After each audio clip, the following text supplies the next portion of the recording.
As you can see, I'm wearing my Star Wars shirt today because one, it's Force Friday, so happy Force Friday to everybody. We are so close to The Force Awakens. We're about 103 or 104 days out, and it's just so crazy. And also because there's a Star Wars reference in the title of this movie, Airbud Spikes Back, kind of like Strikes Back, even though Airbud himself does not spike the volleyball, he sets it. But I guess you could say that, like, Airbud Sets Back would have not been a good title. I don't know, the writers may not have been thinking when they came up with it. Airbud Spikes Back is the fifth and final Airbud movie in the franchise, and for the second time we follow Andrea. She's trying to save up money to go to California to visit her best friend Tammy, who has just moved there. But when all hopes seem lost, Andrea's new neighbor is really into beach volleyball. So she decides to take up that sport, as at the end of this tournament, there's a trip to go to California. It's a very simple, clear-cut, predictable story, but I gotta say I had a lot of fun with this movie even though I had problems with it, such as where are the puppies?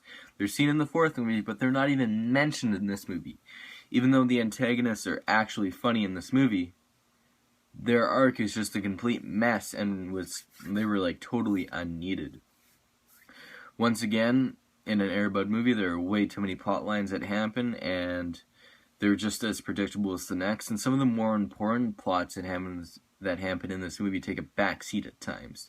This feels like no one from the past movies wanted to be in this film, as all the returning characters, which I might add there are very few, were only in it for a very short amount of time.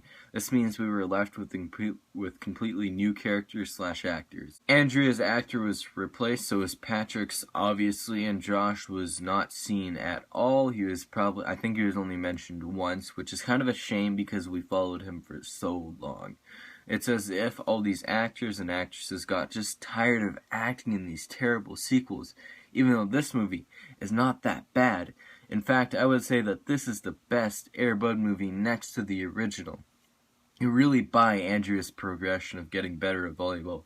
Not only do you see her practicing, but you hear of her practicing as well. The character of Noah is really cute.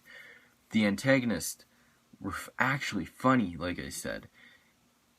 And there are relatable plot lines that happen in this movie. So yes, there are positive things and negative things, but they seem to balance each other out pretty equally.